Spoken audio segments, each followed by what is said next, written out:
like to welcome Harris on his special birthday. Happy birthday! Thank you. And for a very special Lismore performance of French Girls and the Trouble They Cause.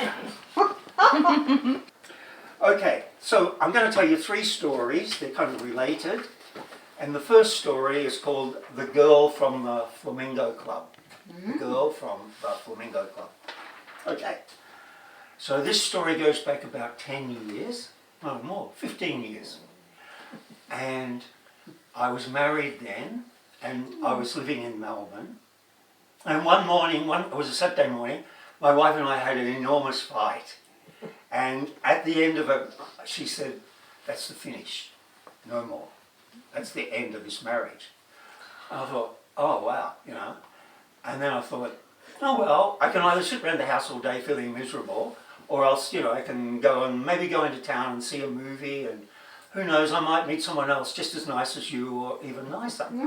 Yeah. So I went into town. Can I ask how long you've been married at that point? How long what? You'd been married because... We had been married at that time maybe, I don't know, 15, 16 years. Oh, wow. Yeah. And anyway, so I decided to go into town. I better stick to the one story I'm going to tell rather than go to the whole story of my marriage, which is also extremely interesting. I just thought if you could replace her so quickly, I thought maybe it had only been a short time. So. No, it's long. There's a big story there, but for the purpose of this story, we just had a big fight. She said, "It's all over, it's finished. Forget it, the marriage." Anyway, so I went into town, and I went to a cinema, and I saw this movie called The Girl from the Flamingo Club. And the Flamingo Club is a club in Havana, Cuba, where all the black people go. It's like really heavy duty, it's all sweat and sex and black people, you know. And I'm interested in Cuba, so I thought, yeah, I'd like to see that movie. So I go in, and I'm sitting in the cinema, and I'm the only one there. And then I noticed this young lady kind of walking down the stairs, you know. Very, very attractive young lady, wearing an extremely short skirt with extremely long legs. Anyway, she stopped up at the aisle opposite me, and she kind of looked in, and like she was going to come and sit right next to me, but then she didn't, and she just went off and sat somewhere else. And so I thought, oh, that's okay. At the end of the movie, it'll be really easy to start a conversation with her, and who knows, perhaps some romantic moment might ensue. So, watch the movie, all the excitement of the Flamingo Club, and at the end of it, I look around for the young woman, and there's nobody there. She's gone. She's left. I thought, oh, you know, how very disappointing. And then I went out, and it was like Melbourne. It was winter, but the sun was shining. More like autumn, really. The sun was shining, and everywhere there was like people in love, you know, couples, and I felt really kind of lonely and out of it. And then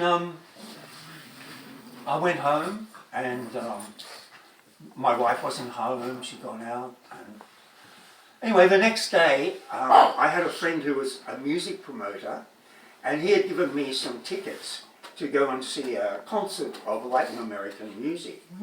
Yeah, it was really good. And, right, so I went in, I was in the Melbourne Concert Hall, so I got these 2 tickets, and as I'm approaching the concert hall, I'm thinking, wow, wouldn't it be great if in the foyer of the concert hall there was some woman and she wants to see the show but she hasn't got a ticket or something, and we'll meet and it'll be a beautiful romantic thing. And I walked in, and there was like 2 queues for tickets. There's one queue which is people waiting to buy tickets, and there's another queue which is for people who've got, you know, want to get their tickets from the box office. And I turned to my right, and there is the exact same young woman who was at the Flamingo Club movie, and still wearing exactly the same clothes, the same miniskirt and everything. So I thought, wow, that's really amazing. And then just at that moment, the promoter of the concert comes up to me and says, you know, just chatting to me about nothing. And when he's gone, I turn back, and once again the woman has disappeared. She's not there, she's gone. So I go to the door of the auditorium with my 2 tickets, and I see the girl kind of leaning against the wall. So I go up to her and I say, "Hey, I saw you at the Flamingo Club movie. And she said, what? You know? So, and then I said, yeah, I saw you at the Flamingo Club movie. And she said, oh, yeah, yeah. She said, that's a great movie. She said, do you know that I went there when I was 17? I said, oh, wow, yeah, fine. And she said, yeah, I left school and I went to Cuba, and at that time I was crazy about everything Latin American. I said, wow, that's really amazing. And I said, so you like Cuban music? And she said, yeah, I love Cuban music. I said, so you're going to this concert? And she said, no. She said, I couldn't afford it. I'm a student. And I said, oh, what kind of student are you? And she said, I'm a medical student. I said, oh, well, I've got 2 tickets. Would you like to come with me? And she said, sure. So we went into the auditorium, and we're kind of having a conversation while the music's starting up. And she said, she's telling me that she used to be interested in everything that was Spanish, but now she's interested in everything that's French. And she keeps whispering in my ear in French. And because I told her that at school I studied French, but actually I'm hopeless at French.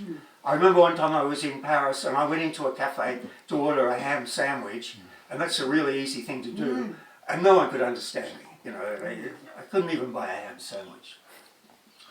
But I'm pretending I can speak French, because it's, you know, it's just a matter of rhythms and a certain tone of voice and gauloises and merci beaucoup. And, you know, you can kind of like bullshit it. Hopefully you can bullshit it. So she's asking me questions. I'm saying, oh, Dorian. I don't know whether I said yes or no. Anyway, at one point she said, I had enough of this music. Let's go and get a drink. So I said, okay. So we go across to South Bank, autumn, sun shining. We go to a bar, we get a seat with the sun shining through. The sun's kind of shining on these fine gold hairs on her legs, kind of glinting. And then we have a few drinks, and things start to get really loose. And so now I'm talking in French a lot. And I'm being a gangster out of a French gangster movie, like with Jean-Paul Belmondo or Alain Delon. And I'm just saying, and she loves it. She knows I can't speak French, but she thinks it's funny, you know. And after about an hour, so she says, do you want to come to my place for dinner? I said, sure. And she said, all right. She said, I have my bike, so I'll ride my bike and you can follow in your car. So we go outside, and there's a big rack with about 200 bikes in it. And she says, which bike do you think's mine? And I said, I don't know, how am I supposed to tell? And she said, well, you should know enough about me by now to know which bike I'm riding. And so I couldn't get it. And she said, it's a Peugeot, French. Didn't I tell you I was interested in everything French? So, okay. So she rides her bike. I follow in the car. She's got a nice little flat in St Kilda, which if you know Melbourne, you know it's a nice little kind of seaside-y type suburb, little entertainment and so on. Like Bondi. And then so we go to a apartment. Everything's French. All the pictures on the wall are French. All the CDs are French. All the DVDs are French. Everything is French. And she says, you sit down and enjoy some music and I'll make dinner. And so I play some French music, Stéphane Grappelli, Django Reinhardt. And she cooks and she makes a very nice simple meal, steak, salad, chips, or like we say in Paris, pommes frites. And we have dinner, it's wonderful. Then we sit on the couch and we watch a movie. And we watch one of these French underground gangster type movies. And then, sort of, you know, it starts to get a little bit, you know, romantic or intimate, you know. And it's all going really nicely, and I start kind of whispering in her ear in French, and everything's really beautiful. And all of a sudden she jumps up and she says, you better go now. I thought, wow, that's really an abrupt change. What's that all about? I said, no, you have to go because tomorrow I have to go to the country and as part of my medical degree, and I won't be back for a long time, so don't ask me for my number because you won't get it, and that's it, you know. So toot to sweet, I'm out on the street, and I can never figure out what went wrong. And then I had this friend who speaks French, and I explained the situation to her. And she said, you didn't speak French to her, did you, in your ghastly French? And I said, well, you know, I paid her some compliments in French. And she said, well, what were you saying to her just before she jumped up and told you to get out? I said, well, she, I told her that she had a lovely smile. And my friend said, well, what words did you use for smile? I said, smile, in French it's cerise, isn't it? Cerise, something like that. And she said, do you know what you did? You didn't tell this girl she had a lovely smile, you just told her she was a lovely mouse. And she might not wish to be known as a mouse. The two words are very similar, you know. And he said, my friend said, not only that, she said in French, calling a girl a mouse is slang for prostitute. So you just call this girl a prostitute. So I don't know what the moral of the story is, you know.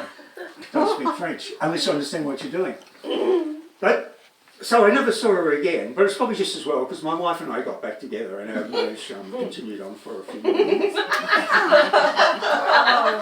But the main thing that I wonder in this story, and perhaps other people might have had similar experiences, is those moments when everything in your life seems to be working like synchronized clockwork, or there are these strange coincidences that happen, or, you know, the psychologist Jung also called them synchronicities.